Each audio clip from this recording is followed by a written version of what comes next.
नमस्कार। सुनो कहानी चैनल पर आपका स्वागत है।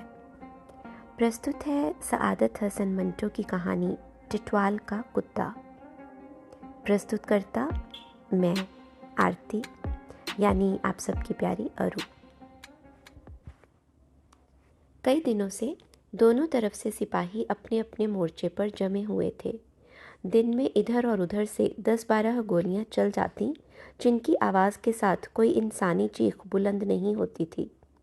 मौसम बहुत खुशनुमा था। हवा जंगली फूलों की महक में बसी हुई थी। पहाड़ियों की ऊंचाइयों और ढलानों पर लड़ाई से बेखबर कुदरत अपने रोज़ के कामकाज में व्यस्त थी। चिड़ियाँ उसी तरह चहचहाती थीं, फूल उसी तरह खिल रहे थे और धीमी गति से उड़ने वाली मधुमक्खियाँ उसी पुराने ढंग से उन पर ऊँघ ऊँघ कर रस चूसती थीं। जब गोलियां चलने पर पहाड़ियों में आवाज़ गूंजती और चहचहाती हुई चिड़ियाँ चौंक कर उड़ने लगती, मानो किसी का हाथ साज के गलत तार से जा टकराया हो और उनके कानों को ठेस पहुंची हो। सितंबर का अंत अक्टूबर की शुरुआत से बड़े गुलाबी ढंग से गले मिल रहा था। ऐसा लगता था कि जाड़े और गर्मी में सुलह सफाई हो रही है। नीले नीले आसमान पर धुनी हुई रुई जैसे पतले पतले और हल्के हल्के बादल यूं तैरते थे जैसे अपने सफ़ेद बजरों में नदी की सैर कर रहे हैं। पहाड़ी मोर्चों पर दोनों ओर से सिपाही कई दिनों से बड़ी ऊब महसूस कर रहे थे कि कोई निर्णयात्मक बात क्यों नहीं होती। ऊब कर उनका जी चाहता कि मौका बेमौका एक दूसरे को शेर सुनाएं। कोई न सुने तो ऐसे ही गुनगुनाते रहें। वे पथरीली ज़मीन पर औंधे या सीधे लेटे रहते और जब हुक्म मिलता एक दो फायर कर देते। दोनों मोर्चे बड़े सुरक्षित स्थान पर थे। गोलियां पूरे जोर से आती और पत्थरों की ढाल से टकराकर वहीं चित्त हो जाती। दोनों पहाड़ियों की ऊंचाई जिन पर ये मोर्चे थे लगभग एक ही जैसी थी। बीच में छोटी सी हरी भरी घाटी थी, जिसके सीने पर एक नाला मोटे सांप की तरह लौटता रहता था। हवाई जहाज़ों का कोई खतरा न था। तोपें न इनके पास थीं न उनके पास, इसलिए दोनों तरफ बेखटके आग लगाई जाती थी। उससे धुएं के बादल उठते और हवाओं में घुल मिल जाते। रात को चूंकि बिल्कुल खामोशी थी, इसलिए कभी कभी दोनों मोर्चों के सिपाहियों को किसी बात पर लगाए हुए एक दूसरे के ठहाके सुनाई दे जाते थे। कभी कोई लहर में आकर गाने लगता तो दूसरी आवाज़ गूंजती, तो ऐसा लगता मानो पहाड़ियाँ सबक दोहरा रही हों। चाय का दौर ख़त्म हो चुका था। पत्थरों के चूल्हे में चीड़ के हल्के हल्के कोयले करीब करीब ठंडे हो चुके थे। आसमान साफ था, मौसम में खुनकी थी, हवा में फूलों की महक नहीं थी, जैसे रात को उन्होंने अपने इत्रदान बंद कर लिए थे। अलबत्ता चीड़ के पसीने यानी बिरोजे की बू थी, पर यह भी कुछ ऐसी नागवार नहीं थी। सब कंबल ओढ़े सो रहे थे, पर कुछ इस तरह कि हल्के से इशारे पर उठकर लड़ने मरने के लिए तैयार हो सकते थे। जमादार हरनाम सिंह खुद पहरे पर था। उसकी घड़ी में 2 बजे तो उसने गंडा सिंह को जगाया और पहरे पर खड़ा कर दिया। उसका जी चाहता था कि सो जाए, मगर जब लेटा तो आंखों से नींद को इतनी दूर पाया जितने कि आसमान में सितारे थे। जमादार हरनाम सिंह चित लेटा उनकी तरफ देखता रहता और फिर गुनगुनाने लगा। जुत्ती लैनिया सितारियां वाली, सितारियां वाली, ओ हरनाम सिंह ओ यारा भावें तेरी मई बिक जाए। और हरनाम सिंह को आसमान पर हर तरफ सितारों वाले जूते बिखरे नजर आए, जो झिलमिल झिलमिल कर रहे थे। जुत्ती लैनिया सितारियां वाली, नी हरनाम कौर ओ नारे, पावे मेरी मई बिक जाए। यह गाकर वह मुस्कुराया। फिर यह सोचकर नींद नहीं आएगी, उसने उठकर और सबको जगा दिया। नार के जिक्र से उसके दिमाग में हलचल पैदा हो गई थी। वह चाहता था कि ऊटपटांग बातें हों, जिससे इस गीत की हरनाम कौरी कैफियत पैदा हो जाए। चुनाचे बातें शुरू हुई, पर उखड़ी उखड़ी रहीं। बंता सिंह, जो उन सब में कम उम्र था और जिसकी आवाज़ सबसे अच्छी थी, एक तरफ हटकर बैठ गया। बाकी अपनी ज़ाहिरा तौर पर मज़ेदार बातें करते और जम्हाइयाँ लेते रहे। थोड़ी देर के बाद बंता सिंह ने एकदम सोज भरी आवाज़ में हीर गाना शुरू कर दिया। हीर आखिया जोगिया झूठ बोले, कौन रुठड़े यार मनाउंदा ए। ऐसा कोई ना मिलिया मैं ढूंढ थकी, जेड़ा गया नू मोड़ ले आउंदा ए। एक बाज तो कांग ने कूंज खोई, बेखा चुप है के कुलाउंदा ए।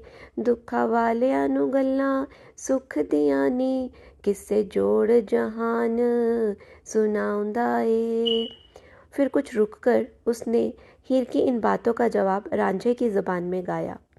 जेड़े बाज तो कांग ने कूंज खोई, सब्र शुक्र कर बाज फना होया। एवें हाल है इस फकीर दानी, तन माल गया ते तबाह होया। करे सिदक ते कम मालूम होवे, तेरा रब रसूल गवाह होया। दुनिया छड्ड उदासियां पैन लइयां, सैयद वारिसों हुन वारिस शाह होया। बंता सिंह ने जिस तरह एकदम गाना शुरू किया था, उसी तरह वह एकदम खामोश हो गया। ऐसा लगता था कि खाकी पहाड़ियों ने भी उदासियां पहन ली हैं। जमादार हरनाम सिंह ने थोड़ी देर के बाद किसी अनदेखी चीज़ को मोटी सी गाली दी और लेट गया। सहसा रात के आखिरी पहर की उदास उदास फिजा में एक कुत्ते के भौंकने की आवाज़ गूंजी। सब चौंक गए। आवाज़ करीब से ही आई थी। सूबेदार हरनाम सिंह ने उठकर कहा, ये कहाँ से आ गया भौंकू? कुत्ता फिर भौंका। अब उसकी आवाज़ और भी नज़दीक से आई थी। कुछ पलों के बाद दूर झाड़ियों में आहट हुई। बंता सिंह उठा और उसकी तरफ बढ़ा। जब वापस आया तो उसके साथ एक आवारा सा कुत्ता था जिसकी दुम हिल रही थी। वह मुस्कुराया। जमादार साहब, मैं हुकम्स इधर बोला तो कहने लगा मैं हूँ चपड़ झुनझुन। सब हंसने लगे। जमादार हरनाम सिंह ने कुत्ते को पुचकारा, इधर आ चपड़ झुनझुन। कुत्ता दुम हिलाता हरनाम सिंह के पास चला गया और यह समझकर कि शायद खाने की कोई चीज़ फेंकी गई है, ज़मीन के पत्थर सूंघने लगा।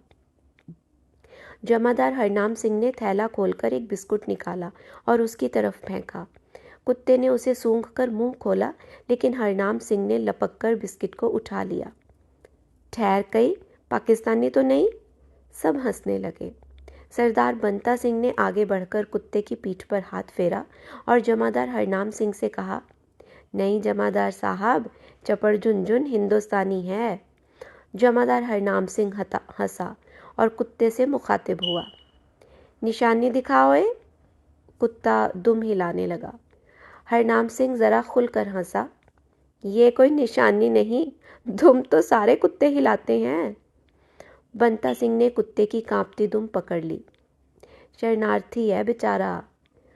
जमादार हरनाम सिंह ने बिस्कुट फेंका जो कुत्ते ने झट दबोच लिया। एक जवान ने अपने बूट की एड़ी से ज़मीन खोदते हुए कहा, अब कुत्तों को भी या तो हिंदुस्तानी होना पड़ेगा या पाकिस्तानी। जमादार ने अपने थैले से एक और बिस्कुट निकाला और फेंका। पाकिस्तानियों की तरह पाकिस्तानी कुत्ते भी गोली से उड़ा दिए जाएंगे। एक ने ज़ोर से नारा लगाया, हिंदुस्तान जिंदाबाद। कुत्ता जो बिस्कुट उठाने के लिए आगे बढ़ा था, डरकर पीछे हट गया। उसकी दुम टांगों के अंदर घुस गई। जमादार हरनाम सिंह हंसा। अपने नारे से क्यों डरता है? चपड़ झुनझुन, खा ले, ले एक और ले। उसने थैले से एक और बिस्कुट निकालकर उसे दिया। बातों बातों में सुबह हो गई। सूरज निकलने का इरादा ही कर रहा था कि चारों ओर उजाला हो गया। जिस तरह बटन दबाने से एकदम बिजली की रोशनी होती है, उसी तरह सूरज की किरणें देखते ही देखते उस पहाड़ी इलाके में फैल गईं जिसका नाम टिटवाल था। इस इलाके में काफ़ी देर से लड़ाई चल रही थी। एक एक पहाड़ी के लिए दर्जनों जवानों की जानें जाती थीं, फिर भी कब्ज़ा गैर यकीनी होता था। आज यह पहाड़ी उनके पास है, कल दुश्मन के पास, परसों फिर इनके कब्ज़े में, अगले दिन फिर दूसरों के पास चली जाती थी। जमादार हरनाम सिंह ने दूरबीन लगाकर आसपास का जायज़ा लिया। सामने पहाड़ी में धुआं उठ रहा था। इसका मतलब यह था कि चाय वगैरह तैयार हो रही है। इधर भी नाश्ते की फिक्र हो रही थी। आग सुलगाई जा रही थी। उधर वालों को भी निश्चय ही इधर से धुआं उठता दिख रहा था। नाश्ते पर सब जवानों ने थोड़ा थोड़ा कुत्ते को दिया, जो उसने खूब पेट भर के खाया। सब उसमें दिलचस्पी ले रहे थे, जैसे वे उसको अपना दोस्त बनाना चाहते हों। पुचकार कर चपड़ झुनझुन के नाम से पुकारते और उसे खूब प्यार करते। शाम के करीब दूसरी तरफ पाकिस्तानी मोर्चे में सूबेदार हिम्मत खां अपनी बड़ी बड़ी मूँछों को, जिनके साथ बेशुमार कहानियाँ जुड़ी हुई थीं, मरोड़े दे देकर टिटवाल के नक्शे को बड़े ध्यान से देख रहा था। उसके साथ ही वायरलेस ऑपरेटर बैठा था और सूबेदार हिम्मत खां के लिए प्लाटून कमांडर के निर्देश प्राप्त कर रहा था। कुछ दूर एक पत्थर से टेक लगाए और अपनी बंदूक लिए बशीर धीमे धीमे गुनगुना रहा था।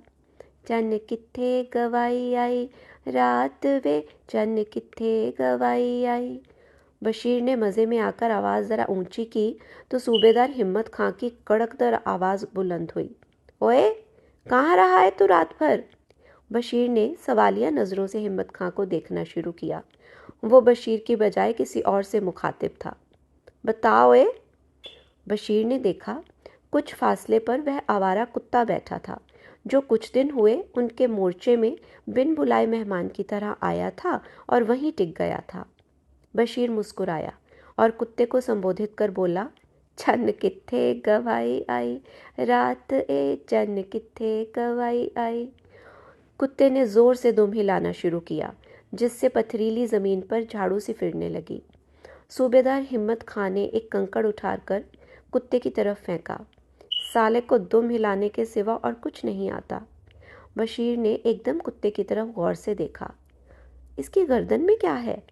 यह कहकर वह उठा, पर इससे पहले एक और जवान ने कुत्ते को पकड़कर उसकी गर्दन में बंधी हुई रस्सी उतारी। उसमें गत्ते का एक टुकड़ा पिरोया हुआ था, जिस पर कुछ लिखा था। सूबेदार हिम्मत खां ने यह टुकड़ा लिया और अपने जवानों से कहा, हैं, जानता है तुम में से कोई पढ़ना? बशीर ने आगे बढ़कर गत्ते का टुकड़ा लिया। हाँ, कुछ कुछ पढ़ लेता हूँ। और उसने बड़ी मुश्किल से अक्षर जोड़ जोड़ कर यह पढ़ा। चप चपड़ झुन झुन, चपड़ झुन झुन। ये क्या हुआ? सूबेदार हिम्मत खां ने अपनी बड़ी बड़ी ऐतिहासिक मूँछों को ज़बरदस्त मरोड़ दिया। कोड वर्ड होगा कोई। फिर उसने बशीर से पूछा, कुछ और लिखा है बशीरे? बशीर ने, जो अक्षर जोड़ने में लगा था, जवाब दिया, जी हाँ, यह हिंदुस्तानी कुत्ता है। सूबेदार हिम्मत खां ने सोचना शुरू किया। मतलब क्या हुआ इसका? क्या पढ़ा था तुमने? चपड़? बशीर ने जवाब दिया, चपड़ झुनझुन। एक जवान ने बहुत बुद्धिमान बनते हुए कहा, जो बात है इसी में है। सूबेदार हिम्मत खां को यह बात माकूल लगी। हाँ, कुछ ऐसा ही लगता है। बशीर ने गत्ते पर लिखी हुई पूरी इबारत पढ़ी। चपड़ झुनझुन, यह हिंदुस्तानी कुत्ता है। सूबेदार हिम्मत खां ने वायरलेस सेट लिया और कानों पर हेडफोन लगाकर प्लाटून कमांडर से खुद उस कुत्ते के बारे में बातचीत की। वह कैसे आया था, किस तरह उनके पास कई दिन पड़ा रहा, फिर एकाएक गायब हो गया, रात भर गायब रहा, अब आया है तो उसके गले में एक रस्सी है जिसमें गत्ते का एक टुकड़ा है। उस पर जो इबारत लिखी थी वह उसने 3-4 बार दोहराकर प्लाटून कमांडर को सुनाई, मगर कोई नतीजा हासिल न हुआ। बशीर अलग कुत्ते के पास बैठकर उसे कभी पुचकार कर, कभी डरा धमकाकर पूछता रहा कि वह रात भर कहाँ गायब था और उसके गले में वह रस्सी और गत्ते का टुकड़ा किसने बांधा था, पर कोई मनचाहा जवाब न मिला। वह जो सवाल करता उसके जवाब में कुत्ता अपनी दुम हिला देता। आखिर गुस्से में आकर बशीर ने उसे पकड़ लिया और जोर का झटका दिया। कुत्ता तकलीफ के कारण चाऊं चाऊं करने लगा।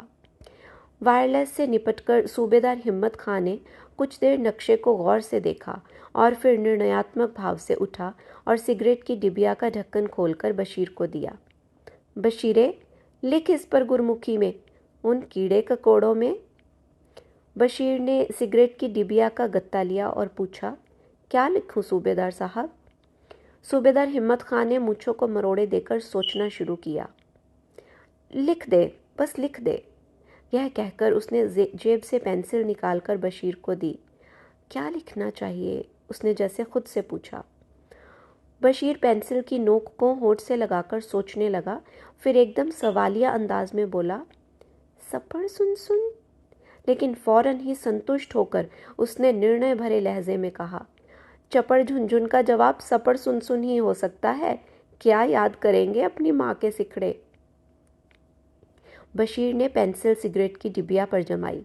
सपड़ सुन सुन, 16 आने, लिख सब सपड़ सुन सुन। यह कहकर सूबेदार हिम्मत खां ने जोर का ठहाका लगाया। और आगे लिख, यह पाकिस्तानी कुत्ता है। सूबेदार हिम्मत खां ने गत्ता बशीर के हाथ से लिया, पेंसिल से उसमें एक छेद किया और रस्सी में पिरोकर कुत्ते की तरफ बढ़ा। ले जाइए अपनी औलाद के पास। यह सुनकर सब जवान खूब हंसे। सूबेदार हिम्मत खां ने कुत्ते के गले में रस्सी बांध दी। वह इस बीच अपनी दुम हिलाता रहा। इसके बाद सूबेदार ने उसे कुछ खाने को दिया और नसीहत करने के अंदाज में कहा, देखो दोस्त, गद्दारी मत करना, याद रखो गद्दारी की सज़ा मौत होती है। कुत्ता दुम हिलाता रहा। जब वह अच्छी तरह खा चुका तो सूबेदार हिम्मत खां ने रस्सी से पकड़कर उसका रुख पहाड़ी की इकलौती पगडंडी की तरफ फेरा और कहा, जाओ हमारा खत दुश्मनों तक पहुंचा दो, मगर देखो वापस आ जाना, ये तुम्हारे अफसर का हुक्म है, समझे। कुत्ते ने अपनी दुम हिलाई और आहिस्ता आहिस्ता पगडंडी पर, जो बल खाती हुई नीचे पहाड़ी के दामन में जाती थी, चलने लगा। सूबेदार हिम्मत खां ने अपनी बंदूक उठाई और हवा में फायर किया। फायर और उसकी गूंज दूसरी तरफ हिंदुस्तानियों के मोर्चे में सुनी गई। इसका मतलब उनकी समझ में ना आया। जमादार हरनाम सिंह पता नहीं किस बात पर चिड़चिड़ा हो रहा था। यह आवाज़ सुनकर और भी चिड़चिड़ा हो गया। उसने फायर का हुक्म दे दिया। आधे घंटे तक दोनों मोर्चों से गोलियों की बेकार बारिश होती रही। जब इस शगल से उकता गया तो जमादार हरनाम सिंह ने फायर बंद करा दिया और दाढ़ी में कंघी करनी शुरू की। इससे छुट्टी पाकर उसने जाली के अंदर सारे बाल बड़े सलीके से जमाए और बंता सिंह से पूछा, ओए बंता सिंह, चपड़ झुनझुन कहाँ गया? बंता सिंह ने चीड़ की भूखी लकड़ी से बिरोजे के अपने नाखूनों से अलग करते हुए कहा, पता नहीं। जमादार हरनाम सिंह ने कहा, कुत्ते को घी हजम नहीं हुआ। बंता सिंह इस मुहावरे का मतलब न समझा। हमने तो उसे घी की कोई चीज़ नहीं खिलाई थी। यह सुनकर जमादार हरनाम सिंह बड़े ज़ोर से हंसा। ओए अनपढ़, तेरे साथ तो बात करना 95 का घाटा है। तभी वह सिपाही जो पहरे पर था और दूरबीन लगाए इधर उधर देख रहा था, एकदम चिल्लाया, वो आ रहा है। सब चौंक पड़े। जमादार हरनाम सिंह ने पूछा, कौन? पहरे के सिपाही ने कहा, क्या नाम था उसका? चपड़ झुनझुन। चपड़ झुनझुन? यह कहकर जमादार हरनाम सिंह उठा। क्या कर रहा है वो? पहरे के सिपाही ने जवाब दिया, आ रहा है। जमादार हरनाम सिंह ने दूरबीन उसके हाथ से ली और देखना शुरू किया। इधर ही आ रहा है, रस्सी बंधी हुई है गले में, लेकिन यह तो उधर से आ रहा है, दुश्मन के मोर्चे से। कहकर उसने कुत्ते की माँ को बहुत बड़ी गाली दी। इसके बाद उसने बंदूक उठाई और निशाना बांधकर फायर किया। निशाना चूक गया। गोली कुत्ते के कुछ फासले पर पत्थरों की किरचें उड़ाती जमीन में दफन हो गई। कुत्ता सहम कर रुक गया। दूसरे मोर्चे में सूबेदार हिम्मत खां ने दूरबीन से देखा कि कुत्ता पगडंडी पर खड़ा है। एक और फायर हुआ तो वह दम दबाकर उल्टी तरफ भागा, सूबेदार हिम्मत खां के मोर्चे की तरफ। सूबेदार ने जोर से पुकारा, बहादुर डरा नहीं करते, चल वापस। और उसने डराने के लिए एक फायर किया। कुत्ता रुक गया। उधर से जमादार हरनाम सिंह ने बंदूक चलाई। गोली कुत्ते के कान के पास से सनसनाती हुई गुजर गई। उसने उछलकर जोर जोर से दोनों कान फटफटाने शुरू किए। उधर से सूबेदार हिम्मत खां ने दूसरा फायर किया। गोली कुत्ते के अगले पंजों के पास पत्थरों में धंस गई। बौखलाकर कभी वह इधर दौड़ा, कभी उधर।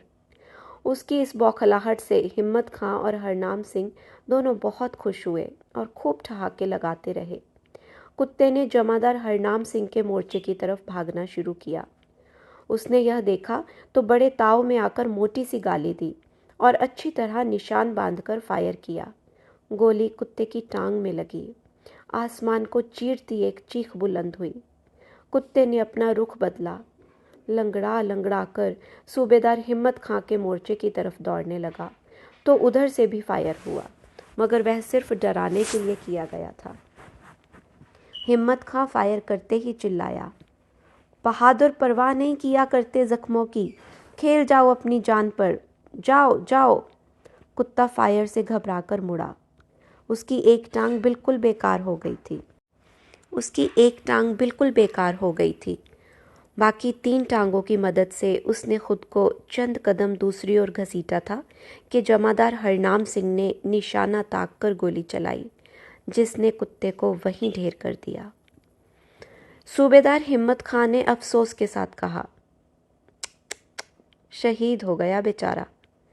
जमादार हरनाम सिंह ने बंदूक की गर्म गर्म नाली अपने हाथ में ली और कहा, वही मौत मरा जो कुत्ते की होती है। धन्यवाद। उम्मीद है आपको ये कहानी पसंद आई होगी। अगली कहानी के साथ फिर मुलाकात करेंगे। तब तक के लिए नमस्कार।